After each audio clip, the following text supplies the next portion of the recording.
बिहार में जातीय जनगणना पूरी होने के बाद अब उत्तर प्रदेश में कांग्रेस ने इसे लेकर हल्ला बोल आंदोलन शुरू कर दिया है। यहाँ मौजूद है कांग्रेस के नेता और कार्यकर्ता, बात करते हैं उनसे। आसिफ जी, क्या आज की मांग है आपकी? देखिए, 2024 का इलेक्शन आते ही भारतीय जनता पार्टी अब वेंटिलेटर पर है, जिसका पांव सत्ता के एक्सीलेटर पर है। भारतीय जनता पार्टी जिस तरीके से देश के अंदर दोहरी राजनीति कर रही है, आखिर जातीय जनगणना कराने से क्यों भाजपा पीछे हट रही है?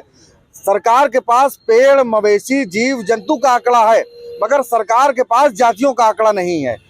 उत्तर प्रदेश के उप मुख्यमंत्री डिप्टी सीएम केशव प्रसाद मौर्य के पास स्कूल कॉलेज में स्टूल का आंकड़ा है, मगर केशव प्रसाद मौर्य के पास जातियों का आंकड़ा नहीं है। कांग्रेस के पास सिद्धारमैया जी ने पूरा इसका आंकड़े लिए थे, उसके बाद रिलीज नहीं किए कांग्रेस ने। देखिए, कांग्रेस पार्टी सत्ता से जब दूर हुई है 2014 के बाद, सत्ता से दूर होने के बाद राहुल गांधी जी और सोनिया गांधी जी ने मुखर होकर के लोकसभा के पटल पर और राज्यसभा के पटल पर इस मुद्दे को उठाया, क्योंकि सत्ता में हम थे नहीं, इसलिए जातीय जनगणना के आंकड़ा को पेश करना, सत्ता में कांग्रेस थी नहीं, पेश करने में विहीन रही।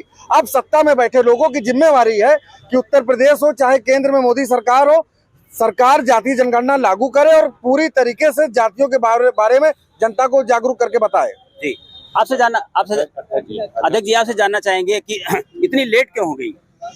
हम लोगों की मांग है जब जागिए तभी सवेरा। जिस तरीके से बिहार सरकार ने जातीय जनगणना का आंकड़ा पेश किया है, हम लोग उत्तर प्रदेश सरकार से मांग करते हैं इसको जातीय जनगणना जल्दी से जल्दी जारी करे, और भारत सरकार से भी हम लोग मांग करते हैं जल्दी जातीय जनगणना पेश करे। आज हम लोग राष्ट्रपति संबोधित ज्ञापन देंगे, और उसके बाद मैं सुरेश यादव, जिलाध्यक्ष प्रयागराज। कांग्रेस ने पहले भी जातीय जनगणना की बात की थी और जातीय जनगणना कराई भी थी, लेकिन उसके आंकड़े नहीं रिलीज किए। भाजपा कह रही है कि कांग्रेस को करना था तो पहले जिस समय कांग्रेस ने जातीय जनगणना कराई थी, उस समय उनको एक संसद के एक उस सदन में बहुमत नहीं था, और यही कारण था कि हमारा ये अभियान रुक गया। आज जब भारतीय जनता पार्टी की सरकार है और दोनों सदन में उसके बाद बहुमत है, तो वो पिछड़ों को, शोषितों को, पीड़ितों को, वंचितों को न्याय दिलाने के हक में नहीं रही है।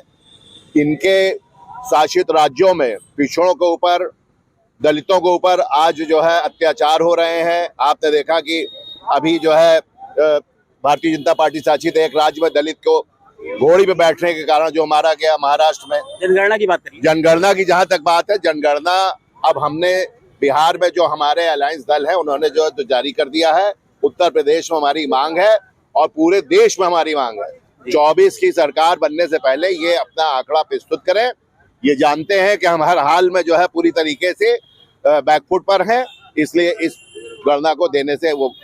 आपसे जानना चाहेंगे क्या जनगणना का एक जो दूसरा विकल्प भी पेश किया जा रहा है वो कि गरीबी के आधार पर जनगणना हो, क्यों ना गरीबी के आधार पर जनगणना कराई जाए? नहीं, आपकी बात में बिल्कुल दम है, लेकिन भारतीय जनता पार्टी जातीय जनगणना से पीछे मुंह क्यों मोड़ रही है? सबसे बड़ा सवाल ये है।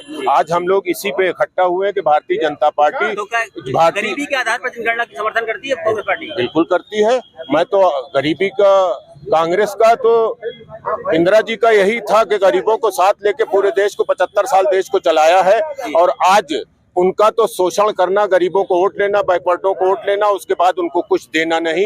ये भारतीय जनता पार्टी का अपना दोहरा चरित्र है। आपको नहीं लगता कि जनगणना होने के बाद जो हमारे माइनॉरिटीज है और हाशिए में आ जाएंगे?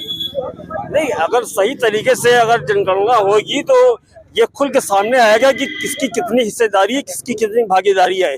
जो ये सवाल ये करते हैं कि सबका साथ सबका विकास, ये जुमला है। अगर सबका साथ सबका विकास चाहते हैं तो जातीय जनगणना कराएं, जिसके जितनी संख्या है उसको उतनी हिस्सेदारी दी जाए। हम लोग की मांग है जातीय जनगणना होनी चाहिए उत्तर प्रदेश में। जी, तिवारी जी, आपसे जानना चाहेंगे क्या सिद्धारमैया जी अब रिपोर्ट सार्वजनिक करेंगे जनगणना की? नहीं करेंगे तो इनकी कुर्सी खतरे में है। जी, देखिए, जब लड़ाई अब बहुत हो गया। कांग्रेस की मंशा अगर जातीय जनगणना करने की है तो फिर कांग्रेस ने सिद्धारमैया वाले मामले में बैकफुट क्यों ले लिया?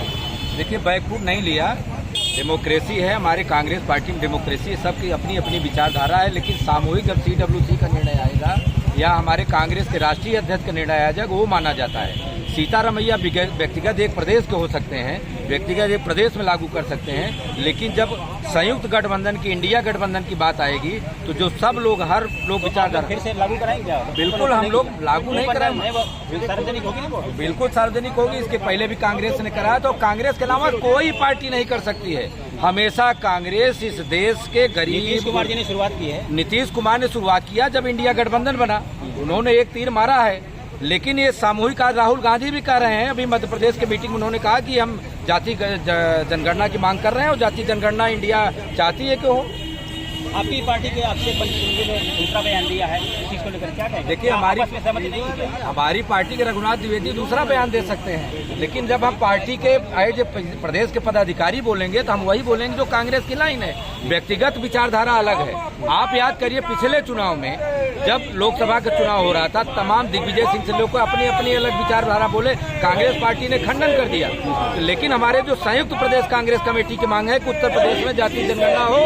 कांग्रेस ने सुधार कर लिया अपनी बातों पर। बिल्कुल, हम सुधार करते रहेंगे। जहां हमें गलती महसूस होगी हम गलती मानते रहेंगे, कोई दिक्कत नहीं है। अभी तक लागू न करना कांग्रेस की गलती थी। बिल्कुल गलती हम मानने का तो रहे, अभी तक लागू नहीं, हमारी सरकार ही नहीं थी। जब हमारी सरकार थी तो लागू किए थे। उत्तर प्रदेश में तो 40 साल से नहीं है, होते तो हम जरूर कराते। जी, तो कांग्रेस का कहना है कि अभी तक जातीय आधार पर जनगणना न करना उनकी गलती थी और इसे वो स्वीकार करते हैं और आगे आने वाले समय में इसे लागू करने के लिए वो आंदोलन शुरू करेंगे। Dinesh Singh, TV9 UP, Prayagraj.